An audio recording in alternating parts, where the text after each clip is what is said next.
Hello, good day. If you have been struggling with how to plan your day to get the best out of your day, this video is for you. Hi, my name is Ijoma Ofomado, and I am the founder of the Tribe Woman and the Tribe, which is a platform dedicated to helping you become all that you were born to be. In today's video, I'm going to share with you how to plan your day so that you can achieve the best out of your day. When I'm planning my day, I typically use the 1-3-3-5 system, which is one major goal or one major focus, 3 smaller tasks that I need to do, 3 core relational routines that I need to observe, and it's 3 number because I'm married and I have kids, and 5 personal routines that I need to do. Every day I have one core focus, and my focus could be either be personal development focus, a career focus, or a business focus. Every day my days are themed. So on Mondays and Wednesdays I do personal development focus, Tuesdays, Fridays, Saturdays I do business focus, and usually my career focus is during my 9 to 5. Now on Wednesdays I do a focus on tasks. So I like to have a day where I put together all my bigger tasks that I need to do and I just dive into them. I always have one focus for today. So I get into the day, I'm like, okay, what is my focus for today? Am I focusing on business? Am I focusing on career? Am I focusing on, usually like I said, career is my 9 to 5, but am I focusing on business? Am I focusing on my tasks? Am I focusing on personal development? Is it a book that I want to read or something? Now the second is 3 smaller tasks, and this smaller task could be a combination of my weekly task. So I have tasks that I do weekly. For example, today is Wednesday. So one of the tasks that I do weekly is that I make sure that my children have a midweek service on Wednesday. So that is a recurrent task for me. So it's going to be under my recurrent. Also on Wednesdays, usually would have my Shabbat. I didn't have it today because I'm doing videos today, but usually on Wednesdays I would have my Shabbat. And what that means is that I put it down on my task. I have time to take time off for myself. That's part of my task. And then if I have a smaller task I need to do, maybe like call someone or I put it at. Now the standard for me is 3. On some days I can increase it to 5, but only if I don't have a lot to do, only if my major focus for the day will not require a lot from me. The third is 3 core relational routines, and for me that is usually getting my kids to make sure that they pray, because I'm building the habits of consistent prayer in them, and also making sure that I check in with my kids in the night, and also making sure that my kids brush by themselves at this time. Especially my last one, I'm teaching him how to do some things independently, but I need to track it. If it was left to me, we'll do it together, but I need to teach him how to do it, and there is a little bit of resistance. So I just need to make sure that I track that I do it. Of course, in another season it can change, and sometimes it could be less. But I try to make sure that it's not more than 3 relational routines. And sometimes when I'm like, okay, I really need to, usually my hubby and I, we catch up all the time. So I won't really put that as a routine because it comes as a natural part of our day. But sometimes if I feel like, oh, I need to, get close, or maybe I feel I've been very busy, maybe if I'm going off from a very extremely busy, or especially if I'm in a very extremely busy season of my life, then I know that I need to be intentional with connecting, and I put it down as a routine so that I always remember, so I don't allow the business make me forget. So those are 3 core relational routines. And if you're single, it could be to your significant other, it could be to your parents, and it could be just one, or it could be depending on the kind of relationship. It could be that, okay, yes, you're close to your parents, but you don't really need to call them every day. You're not at that season, you don't have someone you need to call every day. That's fine. Feel free to skip the core relational routines. The next one is my personal routines, and 5 of them speak to the 4 aspects of my body: spirit, soul, mind, and body. So typically for me, it's prayer, it's my cardio, it's listening to a message, not listening to a message every day, it's journaling, and it's reading. My personal routines are 5. Now this is what I do. The way I schedule my day, I usually would start my day around 6 in the morning, and then I pray. Between 6 and 8 is a routine time. So I pray, I do my cardio, I attend to the kids, get them ready for school. My husband usually drops them off at school. Then between 8 and 9, I have some time to myself, and it's also a free time. I don't choke my schedule with a lot of to-dos. I leave some free time.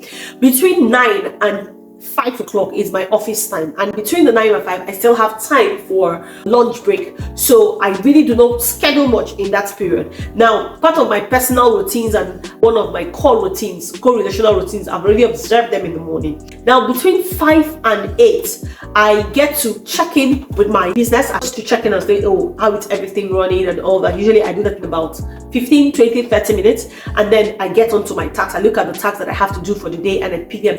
That's if I did not do them during my lunch break, because sometimes I do the tasks during my lunch break. But if I'm not able to, between 5 and 8 I do that, and then by 6:30 I'm hitting the kitchen to make dinner. Because I pre-plan my dinner ahead of time. Dinner doesn't take me usually more than 30-45 minutes, and then by 8 o'clock we've all had dinner and the kids are getting ready for bed. And then between 8:30 and 10 I have time for myself, and I use deep work. I use focus hours, work on the focus for the day. Yeah, it can feel like I'm giving the last part of the day to my most important part, and that is what it looks like. But the thing is this, I'm a night person. My energy soars in the night. So in that time when my kids are at bed, I don't know how it happens with me, but my creative energy, I'm very alert. In fact, a lot of time the temptation is for me not to go into all the way to the morning, maybe wake up till stay awake till 2 a.m. and then wake up later in the day. Because once I wake up later than 6 a.m. my day just feels, I don't feel very coordinated. I like to wake up early, at least 6 o'clock at most, and then to pray, have some time to myself before every other person wakes up. So at about 5:36. But I would say the standard advice is to put your most important task in the morning. So that would be sleeping at about 8:39, so you can wake up earlier. But for me, once it's that time, I want to stop confessing it, but that is how it is for me, and it doesn't affect my productivity. So I've learned to just flow in it. But for you, before you start to do that, start to think about waking up actually earlier. So for you, it could be waking up by 4, and then by the time you're done with your routines, maybe 4 to 5. Then you have between 5 and 6 to do something.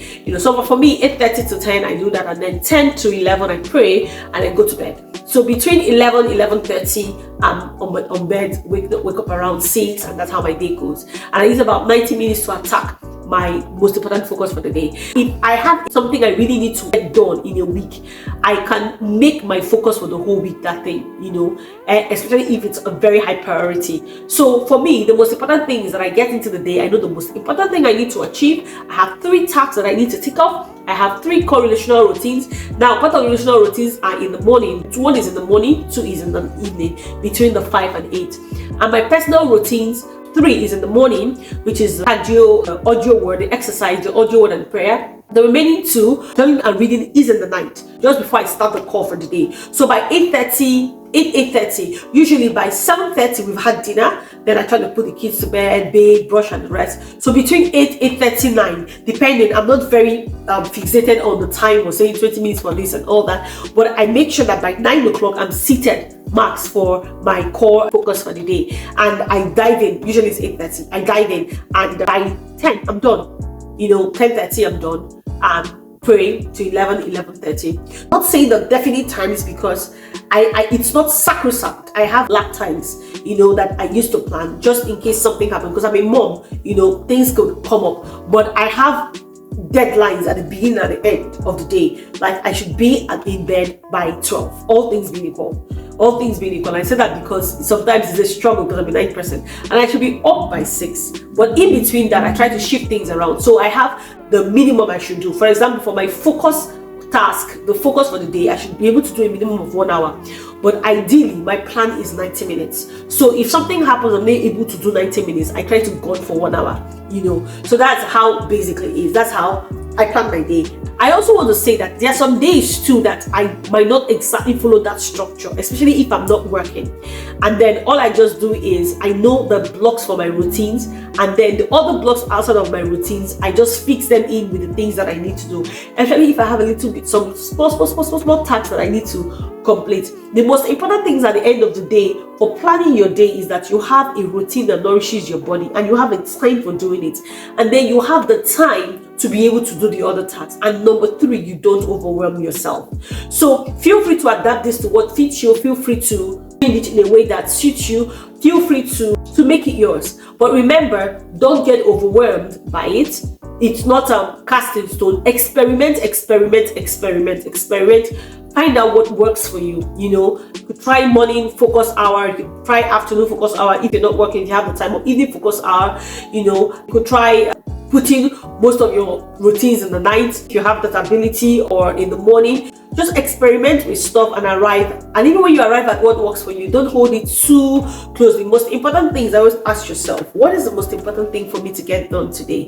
And what are the most important nourishments that I need, especially for those days that might go different than you planned? Because some days I wake up and I can already feel, okay, the way the day is going, even if I don't do any of my routines, I have to pray. And then I pray. And then I look at my destiny. Even if I don't do any other thing, what is the one thing that I should do today to move me forward? I pick out that thing. And then every other thing becomes a big priority for me. I achieve those two, I'm happy with myself. If I'm able to do the two, kudos, and that. But yeah, I don't beat up myself, because that's also why I like to plan for the lag time. That's why I also, a lot of times, overestimate the time that I take. Also, with overestimation, you also have to be very careful, because sometimes work expands to take the time that you allot to it. Yeah, so I hope this helps. Thank you so much for listening, and see you in another video soon. Take care. Bye.